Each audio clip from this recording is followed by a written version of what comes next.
항상 여러분의 일상의 삶 속에서 찬양이 넘치셔서 하나님의 영이 함께 하시는 삶을 살아가시기를 주님의 이름으로 축복합니다. 자, 오늘은요, 거룩한 성품의 기초 믿음이라는 제목으로 하나님 말씀 전거하겠습니다. 여러분 삶의 목표가 있으세요? 여러분의 삶의 목표는 무엇입니까? 삶의 목표가 없으면요, 사람이 성장하지 않습니다. 발전이 없어요. 그리고 계속해서 이제 도태되는 삶을 살아갈 수밖에 없습니다. 오늘 본문 4절에 보면요, 우리 삶의 목표가 무엇인지를 말씀해 주고 있는데, 그것이 무엇이냐면 신성한 성품에 참여하는 것이라고 말씀하고 있어요. 신성한 성품에 참여하는 것. 하나님의 거룩하신 성품에 참여하는 것이 우리 신앙생활의 궁극적인 목표다, 이렇게 말씀하고 있어요. 그러니까 여러분 착각하시면 안 돼요. 우리가 신앙생활 하는 목표가요, 직분 얻어내는 것이 아니에요. 무슨 명예를 얻는 것도 아니에요. 거룩하신 주님 닮아가고 거룩하신 신성한 성품에 참여하는 것이 하나님께서 우리에게 원하시는 우리 삶의 목표라는 거예요.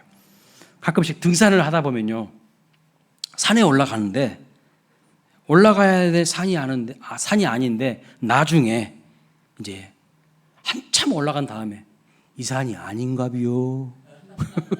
이런 분들이 있어요. 왜 그럴까요? 목표를 잃어버린 거예요. 방향을 잃어버린 겁니다. 우리 믿음의 사람들의 목표는, 우리가 올라가야 될 정상은요, 거룩하신 주님을 닮아가는 것임을 믿으시기 바랍니다. 막 돈 많이 벌고 성공하고 출세하는 것이 신앙생활의 궁극적인 목표가 아니에요. 여러분, 돈 많은데 졸부들 아시죠? 돈은 많은데 형편없는 사고방식과 성품을 가진 사람들이 있어요. 몇 년 전에 우리나라 그 땅콩 회항 사건 아십니까? 예, 갑부잖아요. 돈 많은 집안이잖아. 근데 그 입에서 나오는 말들 봐보세요. 얼마나 지저분하고 더럽습니까? 수준 이하의 사람 아닙니까? 돈은 많은지 모르시겠지만 인간이 안 돼 있어요. 예, 그런 사람들이 얼마나 많습니까? 근데 우리도 마찬가지. 우리가 신앙생활하는 궁극적인 목표가 뭐예요? 주님 닮아가는 것이죠. 근데 신앙생활 20년, 30년, 40년 했는데 예수님을 닮기는커녕 욕심 덩어리들만 내 속에서 득실득실하다면 이게 문제라는 것이죠. 자, 에베소서 4장 13절 말씀 한번 볼까요? 같이 한번 읽어보겠습니다. 시작. 우리가 다 하나님의 아들을 믿는 것과 아는 일에 하나가 되어 온전한 사람을 이루어 그리스도의 장성한 분량이 충만한 데까지 이르리니. 그렇습니다. 이게 지금 에베소서 4장 13절이 한마디로 무슨 말씀이에요? 예수님 닮아가야 된다는 거예요. 그것이 우리 삶의 목표라는 거예요. 그리스도의 장성한 분량이 충만한 데까지 우리가 계속해서 성장해 가야 되는 거예요. 성장해 가야 돼. 그래서 성장하고 성숙하는 데 있어서 우리가 하나가 되어야 된다, 이렇게 말씀합니다. 그런데 여러분, 하나님의 거룩한 성품에 참여하는 것이 쉬운 일일까요? 아니면 쉽지 않을까요? 쉽지 않아요. 쉽지 않아요. 그리스도의 장성한 분량이 충만한 데까지 성장해 가는 것이 결코 쉽지 않습니다.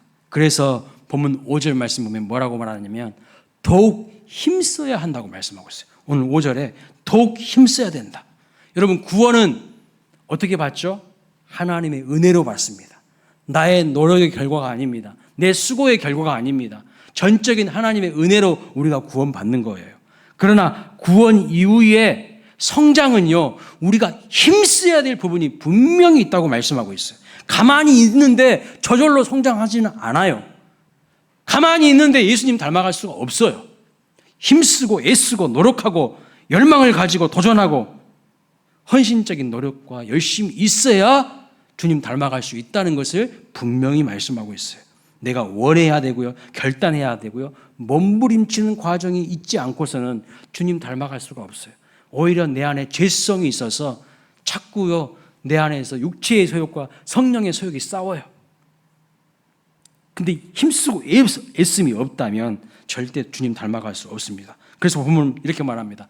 더욱 힘써서 믿음의 덕과 지식과 절제와 인내와 형제의 우애와 그 위에 사랑을 더해야 한다는 겁니다.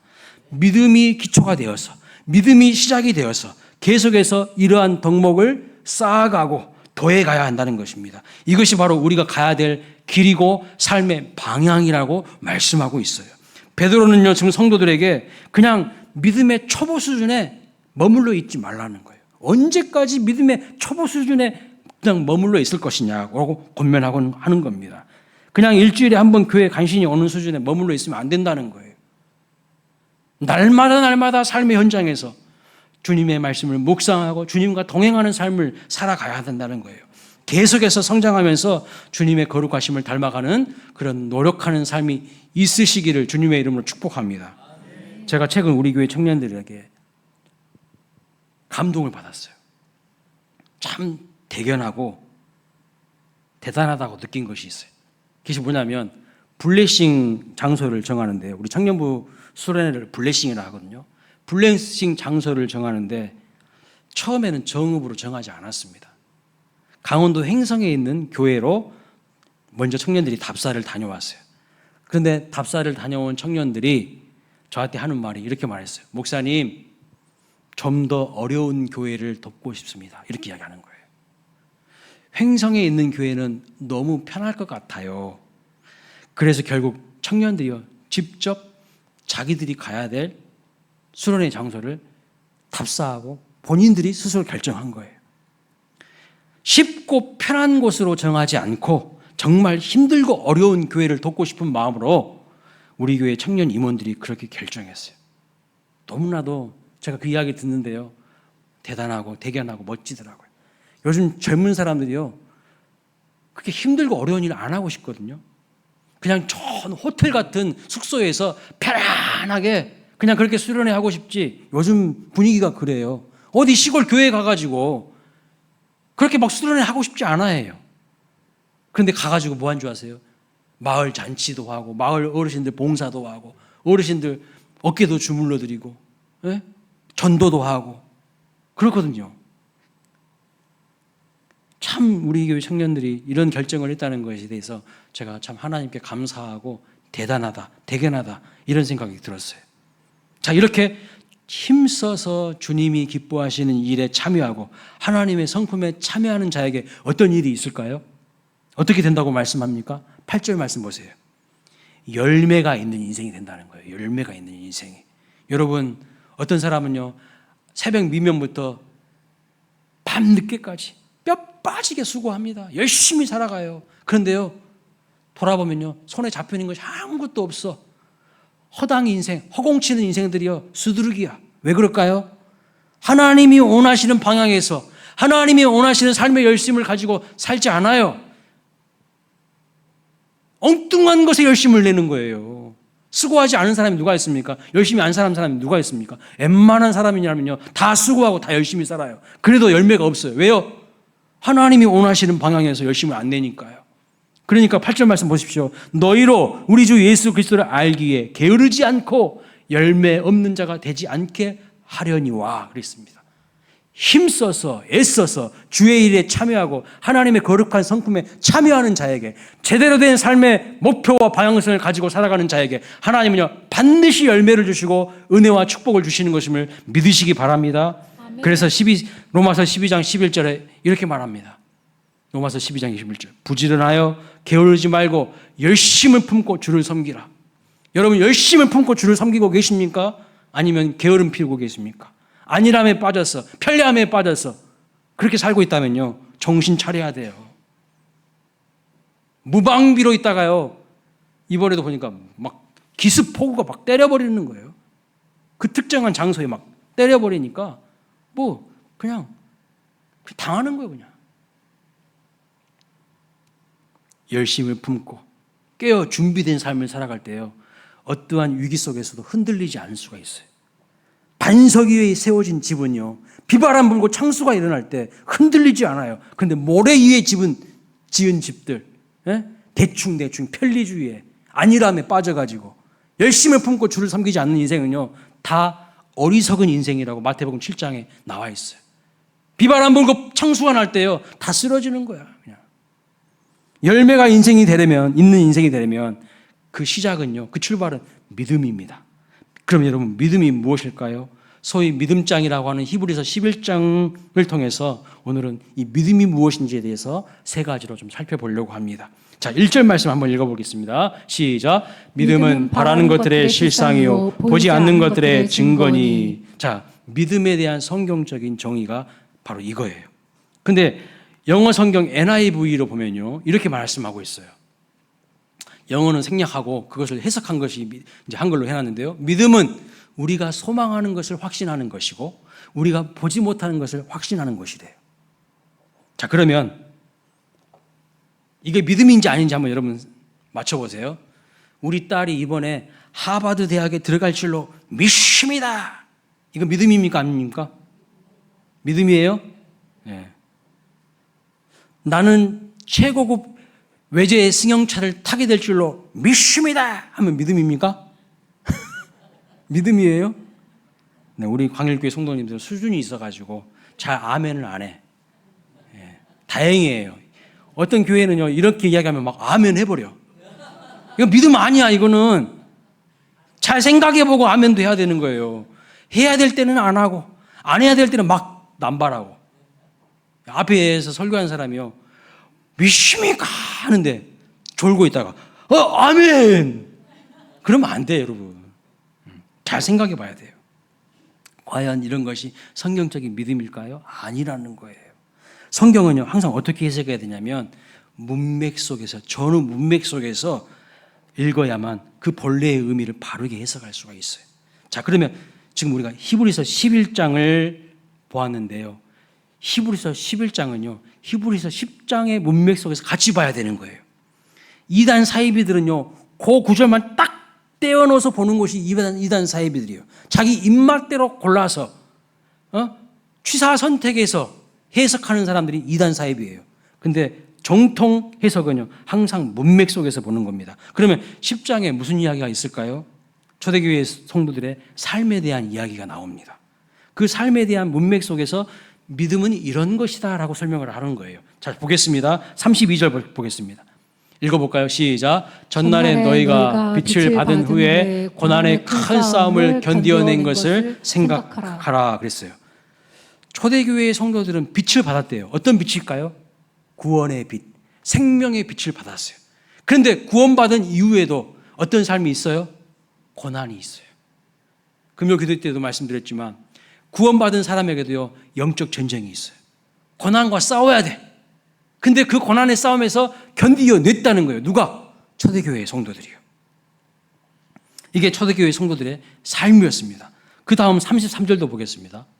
읽어볼까요? 시작. 혹은 비방과 환난으로서 사람에게 구경거리가 되고 혹은 이런 형편에 있는 자들과 사귀는 자가 되었으니 그랬어요. 이건 무슨 뜻이냐면 초대교회의 성도들이 많은 비방과 환난을 당했다는 거예요. 사람들에게 조롱거리가 되고 구경거리가 되는 사람들이 많았다는 거예요.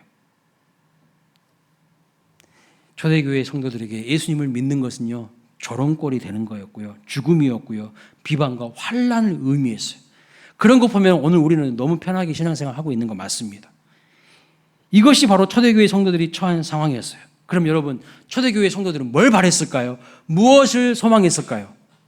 믿음은 바라는 것들의 실상이라고 했는데 그들은 뭘 바랬을까요? 뭘 소망했을까요?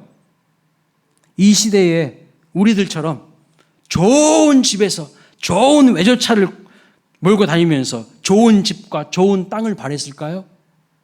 천만의 말씀. 이런 것들 바라지 않았어요. 37절 말씀 보겠습니다. 잠시 후면 오실 이가 오시리니 지체하지 아니하시리라. 초대교회의 성도들이 바라고 소망했던 것은 현세 기복적인 것들이 아니라 예수님이었어요. 예수님.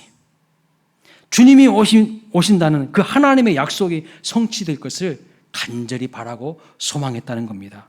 우리가 지금 환난과 박해를 당하지만 이 지금 환난을 끝나게 하실 보이지 않는 하나님의 약속을 바라보았던 것이죠. 보이지 않는 하나님, 보이지 않는 예수님을 바라보는 것이 믿음이라는 거예요.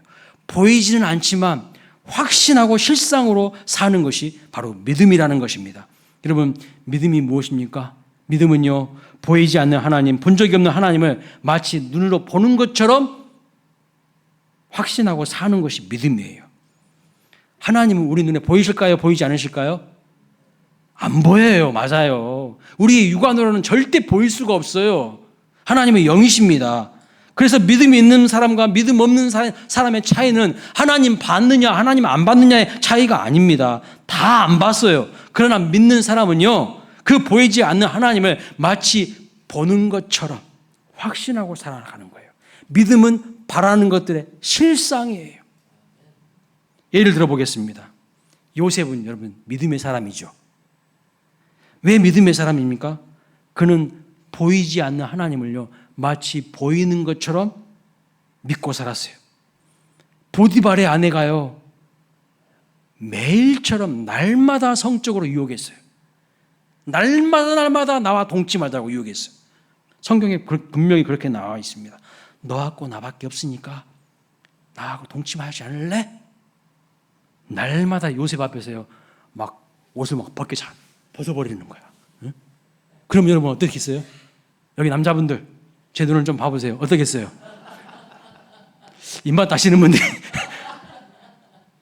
이거 웬 떡이야 이러면 안 돼요.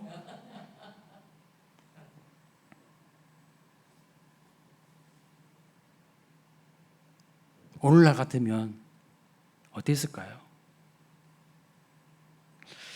창세기 39장 9절 보니까 이렇게 말합니다.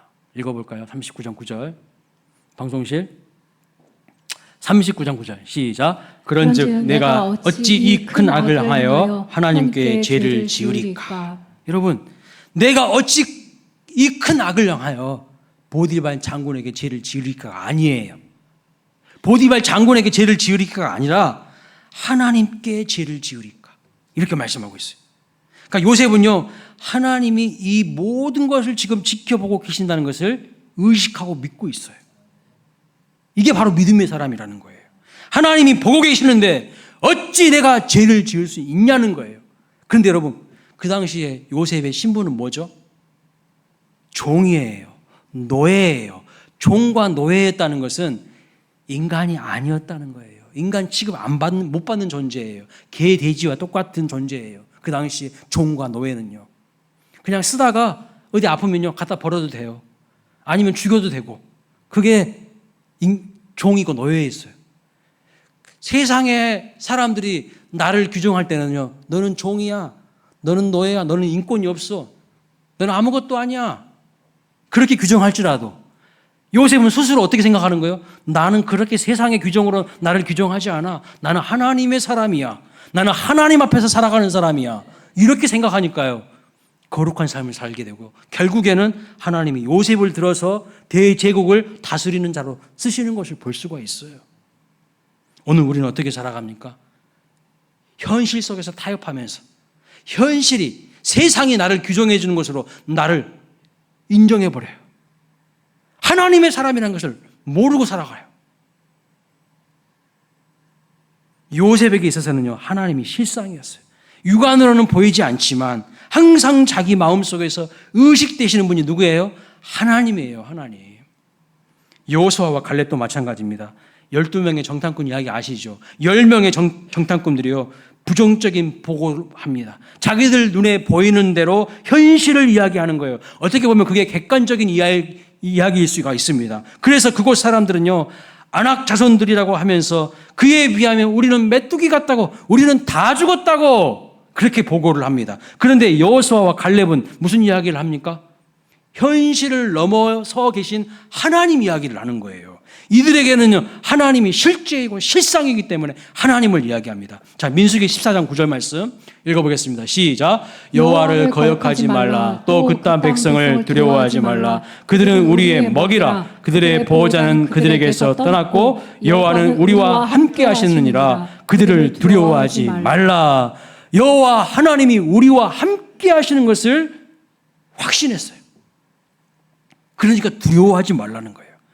왜냐하면 하나님이 그들에게는요, 실상이었어요. 실상. 다윗도 마찬가지입니다, 여러분. 다윗이 그 유명한 시편 23편에서 뭐라고 고백합니까? 내가 사망의 음침한 골짜기를 다닐지라도.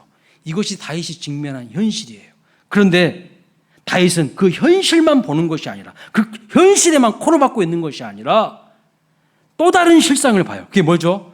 해를 두려워하지 않을 것은 주께서 나와 함께 하심이라. 또 다른 실상을 볼 수 있는 사람이 믿음의 사람인 것을 믿으시기 바랍니다. 다윗은 육안으로는 하나님이 보이지 않지만 그 마음과 생각 속에 하나님이 늘 의식이 되는 거예요. 영안이 열려 있는 것이고요. 영적인 안목이 살아있어요. 하나님이 나와 상관없이 저 멀리 우주에 초월적으로 그냥 아무것도 개입하지 않으시고 가만히 계신 분이 아니라 늘 나와 함께 하시는 분으로 경험하고 있는 것이 볼 수가 있어요. 그래서 내 눈물을 아시고 내 아픔을 아시고 내 형편과 처지를 누구보다 잘 아시는 그 하나님께서 나와 함께 하심을 믿고 있어요. 그러니 여러분, 사망의 음침한 골짜기 같은 그런 현실 속에서도요, 불안하지 않고 깊은 안정감을 누리고 하나님을 찬양하고 고백하고 있는 것이죠. 골리앗이요, 소리를 떵떵 막 지르면서 쳐들어왔을 때 다른 군사들은 다 어떻게 있습니까? 벌벌 떨고 있었어요. 다 두려워하고 있었어요. 왜냐하면 그들의 눈에 보이는 대상은요, 거인 골리앗만 봤기 때문이에요. 현실만 봤기 때문이에요. 그런데 다윗은 뭐라고 말합니까? 이 블레셋 사람이 누구이기에 살아계시는 하나님의 군대를 모욕하냐고 이렇게 이야기합니다. 그는 육안으로 보이지 않지만 살아계시며 그와 함께 하시는 하나님을 믿었기 때문에 이렇게 말하는 거예요. 그러니까 다윗에게는 하나님이 무엇입니까? 실상이에요. 다윗에게는 하나님은 살아계신 분이에요. 전쟁을 하면서 다윗이 그래서 이렇게 고백합니다. 시편 18편 29절, 내가 주를 의뢰하고 적군을 향해 달리며 내 하나님을 의지하고 담을 뛰어넘나이다. 보통 사람들 같으면 어떻게 했을까요? 적이 나타났어. 적군이 저 앞에 막 엄청 막 몰려와요. 그럼 어떻게 하실까요? 내빼기 바쁠 거예요. 도망치기 바쁠 거예요. 그런데 다윗은요, 하나님이 나와 함께 하심을 믿으니까 내가 하나님을 의지하고 담을 뛰어넘는다는 거예요. 내 인생의 한계 상황, 나를 가로막고 있는 그런 모든 절박한 상황들을요, 하나님의 능력을 의지하고 돌파한다는 거예요. 용기 있게 나아간다는 거예요. 이게 하나님을 믿는 사람들에게 나타날 수 있는 은혜입니다. 능력입니다. 믿음의 사람들이 어떤 사람들입니까? 하나님을 육안으로 본 사람들이 아닙니다. 보이지 않는 하나님을요, 항상 의식하는 사람들이 믿음의 사람들인 거예요. 항상 내 눈앞에 계신 것처럼 느끼고 있는 거예요. 그래서 히브리서 11장 믿음장에는요, 이런 믿음의 전당에, 명예의 전당에 이름을 올린 많은 선진들의 명단이 기록되어 있어요. 수많은 믿음의 인물들이요, 보이지 않는 하나님을 마치 눈에 보이는 것처럼 확신하고 그렇게 의식하고 살았습니다. 우리도 항상 현실만을 바라보는 것이 아니라 현실 너머에 계시는 문제보다 더 크신 하나님을 바라보시고 집중하시기를 주님의 이름으로 축원합니다. 하나님 바라보지 않으면 그 누구라도 할지라도요, 메뚜기처럼 살아가는 거예요. 열등감에 비교의식에 살아갈 수밖에 없어요. 불안하면서, 두려워하면서, 염려하면서 살아갈 수밖에 없습니다. 항상 현실만을 바라보는 것이 아니라 현실도 바라봐야 되겠지만, 현실을 무시하는 것이 아니라 현실을 바라봐야 되겠지만, 현실 너머에서 모든 것을 주관하시고 역사하시는, 나에게 힘을 주시고 능력 주시는 하나님 의식하고 살아가시기를 주님의 이름으로 축원합니다. 두 번째요, 히브리서 11장이 말하는 믿음은 무엇인가? 첫 번째는 믿음은 바라는 것들의 실상이라고 말씀했어요. 두 번째는 뭐냐면요, 믿음은 보지 못하는 것들의 증거라고 말씀하고 있어요. 자, 2절을 보겠습니다. 2절 이렇게 말합니다. 선진들이 이로써 증거를 얻었느니라. 믿음의 선조들은요, 눈에 보이지 않는 하나님을 마치 눈에 보이는 것처럼 늘 확신하고 의식하고 살았을 뿐만 아니라 증거를 가지고 있었대요. 증거. 여기 증거는 어떤 증거일까요? 증거에는 대개 두 가지가 있어요. 물증과 심증이 있습니다. 근데 여기 본문에서 말하는 2절에서 말하는 증거는 물증을 말하는 거예요. 여러분, 살인 용의자를 잡았을 때에 심증으로 잡지 않고 물증으로 잡지 않습니까? 네 생긴 것을 보니까 네가 범인인 것 같아, 이렇게 하면 큰일 나는 거 아니겠어요? 그렇죠. 범행 현장에서 용의자가 흘린 머리카락이나 또는 지문이 묻어있거나 혈액이 있으면 그것을 DNA 검사를 해서 범인을 잡습니다. 오늘 2절의 증거라는 것이 바로 그 물증을 말하는 거예요. 우리가 하나님을 믿는데 감으로 믿는 거 아니에요. 느낌으로 믿는 게 아니라는 거예요. 우리 하나님이 살아계시다는 증거를 가지고 믿어야 된다는 거예요. 그리고 하나님이 살아계시다는 증거를 무수히도 많이 우리에게 주셨다는 거예요. 그것을 가리켜서 뭐라고 하는지 아세요? 간증이라고 합니다. 간증.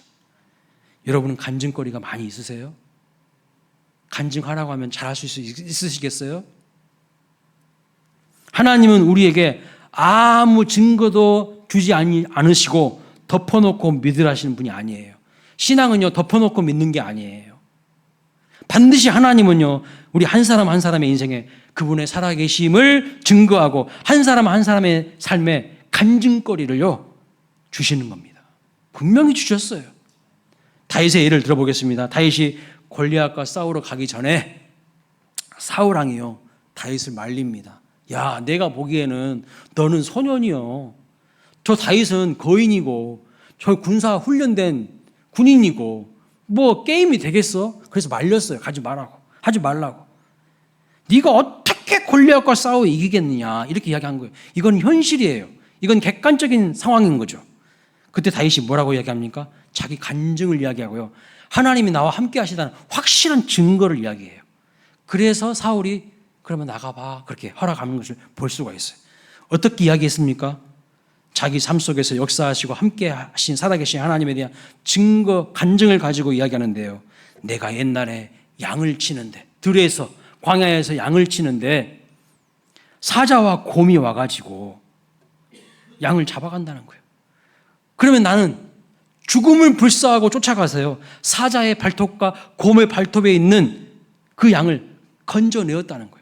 그때 하나님이 나와 함께 하셨고 나를 지켜주셨고 오히려 사자와 곰도 쳐서 죽였다고 그렇게 고백을 하는 겁니다. 따라서 지금도 하나님께서 골리앗의 손에서 나를 지켜주실 것을 확신하는 것이죠.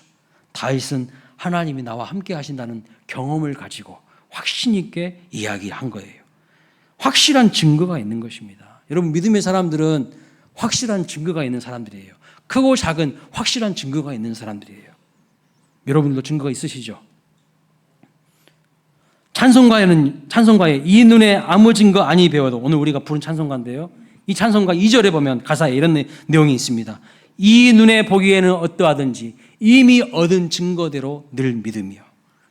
여러분, 지금 당장에 내 눈에 증거가 없을 수도 있어요. 그러나 이미 얻은 증거들이 있습니다. 아무리 생각해도 나는 지금까지 예수님을 평생 믿는다고 했지만 어떠한 증거도 없다고 생각된다면요, 어떠한 간증거리도 없다면요, 이건 정말 탄식할 일이에요. 탄식할 일이야. 왜냐하면 하나님이 이미 많은 간증거리와 이미 많은 증거를 주셨는데 내가 깨닫지 못하고 있거나 내가 잊어버린 거예요. 왜요? 현실의 어려움만 바라보면서 거기에 지금 내가 집중하고 파묻혀 있다는 뜻이야. 하나님이 은혜 주신 것은 다 잊어버려. 망각해 버리는 거예요. 그리고 현실의 어려움들만 크게 보고 거기에 매여 있다는 뜻이에요. 누가 복된 사람이냐면요, 하나님의 은혜를 마음에 간직하고 하나님 살아계심에 대한 간증거리가 있는 사람이 복된 자입니다. 하나님이 언제 여러분 분노하고 안타까워 하신지 아세요? 많은 은혜를 주셨음에도 불구하고 그것을 은혜로 느끼지 못하고 받아들이지 못하고 그것을 망각하는 사람들, 하나님이 그 사람들을요 분노해 하신다고 말씀하고 있어요. 예를 들어 보겠습니다. 출애굽할 때 10가지 초자연적인 재앙을 하나님이 내리셨어요. 왜요? 이스라엘 백성들이 애굽에서 떼내게 하려고 재앙을 내리셨잖아요. 또 홍해가 갈라지는 기적을 보이셨잖아요. 어마어마한 놀라운 사건입니다. 그리고요, 아침에 일어나면 하늘에서 만나가 내려 있어요. 때로는요, 메추라기 때가 날아와서 하나님이 고기를 먹여주십니다. 낮에는 구름 기둥, 밤에는 불 기둥으로 인도해 주십니다. 한마디로 이스라엘 백성들의 삶은 하나님이 살아계신 증거, 물증이 가득 찼어요.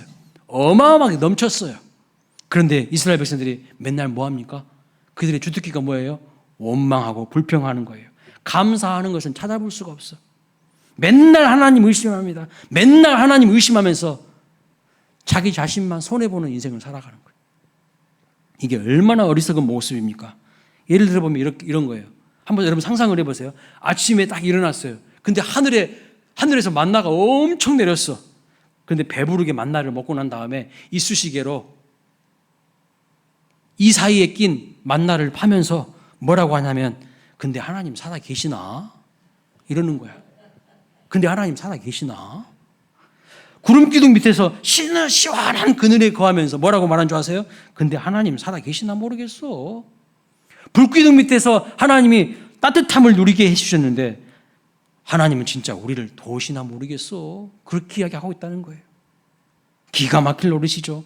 감사하기보다는 틈만 나면 원망하고 불평하면서 그들의 마음은요, 하나님의 마음을 진노하게 했어요.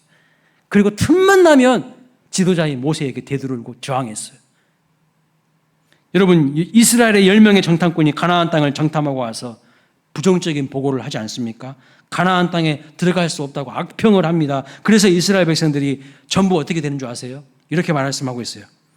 민수기 14장 1절 말씀 읽어보겠습니다. 시작. 온 회중이 소리를 높여 부르짖으며 백성이 밤새도록 통곡하였더라.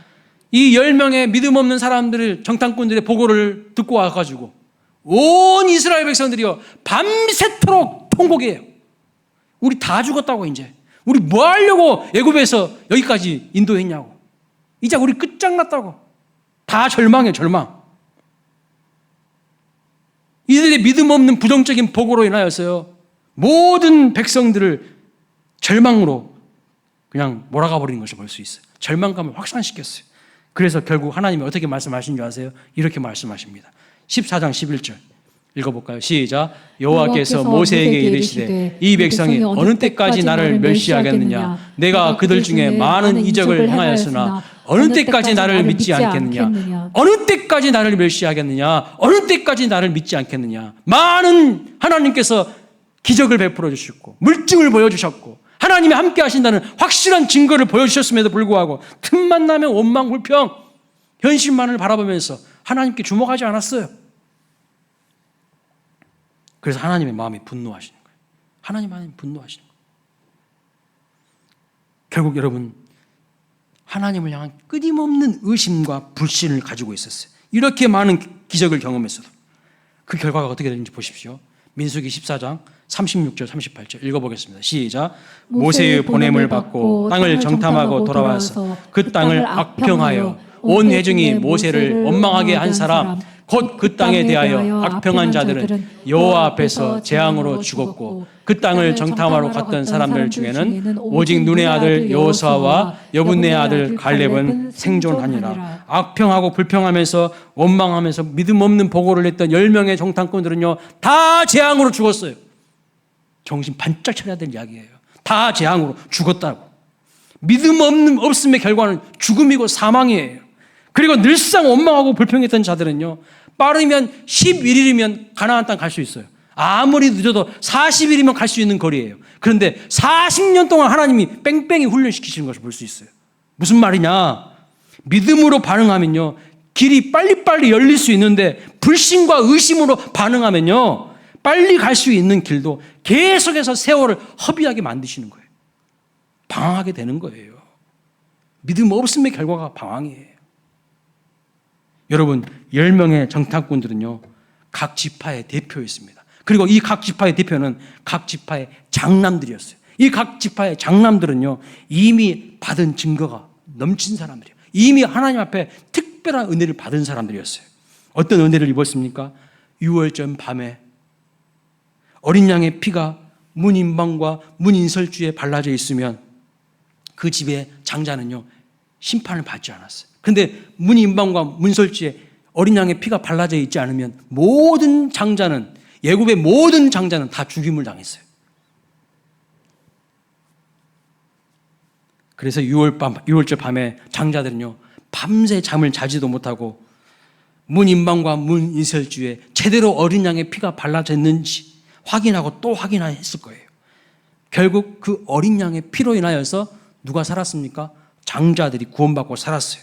이미 그러니까 하나님 앞에 특별한 은혜를 입은 사람들이 장자들이에요. 이미 받은 증거가 있는 사람들이에요. 그런데 가나안 땅을 정탐하고 돌아와서 악평을 하면서 불신하면서 보고한 장자들은요 결국 그 은혜를 기억하지 못하고 재앙으로 다 죽는 심판을 받게 되는 것을 볼 수가 있어요. 이미 받은 증거를 다 기억하지 못하는 거예요. 내가 어떻게 살았는데 하나님의 은혜로 살았잖아요. 어린 양의 보혈로 살았잖아요. 그럼에도 불구하고 다 잊어버리는 거예요. 현실만 바라보면서 거기에 코를 박고 사니까요. 원망불평하다가 재앙으로 다 죽는 거예요. 믿음으로 살지 못하니까요. 영적으로 다 비실비실해가지고 다 죽는 거예요. 여러분, 우리도요. 어린 양 되시는 예수님의 그 십자가의 보혈로 특별한 은혜를 입은 사람들임을 믿으시기 바랍니다. 십자가가 우리가 은혜 입은 사람이라는 확실한 증거예요. 확실한 증거라고요. 이미 받은 은혜와 증거가 넘쳐요. 넘쳐. 그 은혜 위에 믿음으로 굳게 서시는 우리 모든 성도님들 되시기를 주님의 이름으로 축복합니다. 사랑하는 우리 광일교회 모든 성도님들은요, 어떠한 상황에서도 믿음으로 반응하셔야 돼요. 내 기분으로, 내 꼬라지로 반응하지 마시고요. 내 생각으로 반응하지 마시고, 이것이 정말 하나님이 기뻐하시는 일인지를 생각해 보셔야 된다는 거예요. 이 믿음으로 반응하시기를 주님의 이름으로 축원합니다. 현실의 어려움만을 바라보며 원망불평하지 마시고 오히려 하나님께 그 힘들고 어려운 상황을 이길 수 있는 더욱 큰 믿음을 주시라고 간구하시기를 바랍니다. 고난한 현실을 능히 이길 수 있도록 믿음으로 간구하여서 하나님의 큰 복과 은혜를 경험하게 되시기를 주님의 이름으로 축원합니다. 나에게 믿음 없음이 문제이지 뭐가 문제입니까? 내 믿음 없음이 문제인 거죠. 속 좁은 내 마음이 문제인 거죠. 하나님이 문제예요? 그래서 히브리서 11장 6절에는 이렇게 말씀합니다. 읽어보겠습니다. 시작. 믿음이 없이는 하나님을 기쁘시게 하지 못하나니 하나님께 나아가는 자는 반드시 그가 계신 것과 또한 그가 자기를 찾는 자들에게 상 주시는 이심을 믿어야 할지니라. 믿음 없으면요 하나님 기쁘시게 할 수 없어요. 믿음이 없으니까요 맨날 삶이 그 모양 그 꼴이에요. 힘들고 어려운 상황에서도 믿음으로 하나님 앞에 나아가서 하나님께 부르짖어 기도하심으로 상을 주시는, 복을 주시는 하나님을 경험하게 되시길 주님의 이름으로 축원합니다. 마지막 세 번째로 믿음은 뭐냐면요, 순종이에요. 믿는다고 하면서 순종하지 않는 것은요, 그건 모순이에요. 믿음 없는 거예요. 죄송하지만. 히브리서 11장을 보면 믿음을 말씀하실 때 순종이라는 동사와 함께 항상 표현하는 것을 볼 수가 있어요. 자, 4절 말씀을 볼까요? 믿음으로 아벨은 더 나은 제사를 하나님께 뭐 했다고요? 드렸어요. 믿음은요, 하나님께 드리는 삶으로 가는 거예요. 그냥 가만히 있는 게 아니에요. 믿음으로 노아는 뭐 합니까? 방주를 준비했어요. 행동이 있어요. 액션이 있어요. 순종이 있어요. 사람들이 다 손가락질했어요. 미친 거 아니야? 저 산 위에서 뭐 하는 거야 지금? 다른 사람들은 다 시집가고 장가가고 뭐 자기 일에 바빠가지고 하나님은 거들떠도 안 봐. 근데 노아는요 믿음으로 방주를 준비해요. 그래서 노아의 가족 8명만 딱 구원받아요. 아브라함은 어떻게 합니까? 믿음으로 순종하여 갈 바를 알지 못하고 나아갑니다. 고향 친척 아비의 집을 떠나서 하나님이 지시할 땅으로 가요. 지시한 땅도 아니에요. 아직 어디로 가야 될지도 몰라. 그런데 하나님 말씀에 순종하여서 믿음의 발걸음을 내딛는 것을 볼 수가 있어요. 믿음은요 항상 순종과 연결되어 있어요. 내 상황, 내 형편 합리화하는 것이 믿음 아닙니다. 그럼에도 불구하고 하나님이 말씀하시면 그렇게 하겠습니다. 이게 믿음이에요. 근데 그 믿음의 사람들에게 하나님은 은혜와 복을 넘치도록 주시는 것임을 믿으시기 바랍니다.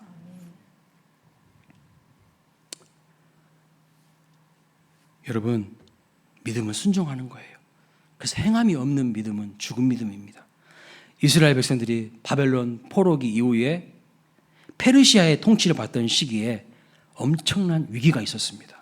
황제의 총애를 받던 하만이라는 사람이요, 자기 자신에게 절을 하지 않는 모르드게가 유대인이라는 이유로 모르드게와 유대인들 모두를 학살하려고 하는 계략을 꾸몄어요. 그때 이 모르드게가 에스더에게 뭐라고 말하는지 아십니까? 네가 황후가 된 것이 이때를 위함이 아니냐 이렇게 하는 말을 듣고 여러분 에스더가 어떻게 반응한 줄 아세요? 3일을 금식하고 죽으면 죽으리다 각오로 믿음으로 황제에게 왕에게 나아갑니다. 원래 황제가 부르지도 않았는데 왕이 부르지도 않았는데 왕 앞에 나아가면요 사형이에요. 죽어요. 그런데 에스더가 이 민족의 유의 앞에서 믿음으로 결단하는 거예요. 내가 죽으면 죽으리다. 그래서 왕에게 나아갔고 왕은 에스더에게 은혜를 베풀었어요. 그 결국 어떻게 됩니까? 하만이 에스더와 유대 민족을 학살하는 계획을 다 이야기하게 되고 하만은 처형을 당하고요. 유대인들은 그리고 유대인들과 에스더는요 다 무사하게 되는 것을 볼 수가 있어요. 믿음의 결단으로 순종하여서 민족이 멸절의 위기에서 살게 되는 것을 볼 수가 있어요. 여러분 한번 생각해 보세요. 에스더가 만약 저는 못 가요. 나는 안 가요. 내가 왜 해야 되는데요. 저는 할 수 없어요. 이랬으면요. 다 죽었을 거예요. 유대인 민족은 절망이고 모두 죽음을 피할 수 없었을 것입니다. 사랑하는 여러분, 믿음은 무엇입니까? 믿음은 움직이는 것이고요. 순종하는 것이고요. 나를 던지는 것이에요. 그 순종하지 못하는 것은 믿음이 없는 거죠. 믿음은 명사나 형용사가 아니라 동사입니다. 믿음이 나를 살릴 뿐만 아니라 공동체를 살려요. 그런데 믿음이 없으면 자기 자신만 죽는 것이 아니라요. 모든 공동체를 다 죽이는 거예요. 여러분 소돔과 고모라 성에 믿음 없는 의인 10명 없어가지고 그 성이 망한 것을 기억해야 돼요. 소돔과 고모라 성에는 믿음이 있는 의인 10명이 없었어요. 없었어. 오늘 하나님을 누구를 찾으실까요? 믿음이 있는 사람, 결단하여 순종하여 나를 던질 수 있는 사람, 그 사람을 통하여서 새로운 역사를 일으키실 줄 믿습니다. 하나님의 큰 일과 새 일을 경험하기를 원하십니까? 하나님은 다른 거 안 보세요. 믿음을 보신다는 거예요. 네가 얼마나 많이 세상에서 공부를 많이 했냐? 하나님 우리 스펙 보시는 분이 아니에요. 네가 돈이 얼마나 많냐? 네가 얼마나 잘생겼냐? 네가 키가 얼마나 크냐? 그것은 사람들이 보는 거예요. 사람들은 외모를 봐요. 근데 하나님은 중심을 꿰뚫어 보신다고 했어요. 그 마음 중심이 하나님께 믿음으로 견고하게 서 있는지를 하나님이 체크하시고 보신다는 거예요. 그게 준비된 자에게요. 하나님은 그를 높이십니다. 요셉을 보세요. 하나님을 항상 의식하니까요. 대제국을 다스리는 총리로 그를 높이시는 것을 볼 수가 있어요. 사랑하는 여러분, 믿음으로 도전하시고 믿음으로 순종하시기를 바랍니다. 그래야 해서 하나님의 큰 상과 복을 경험하시는 우리 수원광일교 모든 성도님들 되시기를 주님의 이름으로 축원합니다. 아멘. 다 함께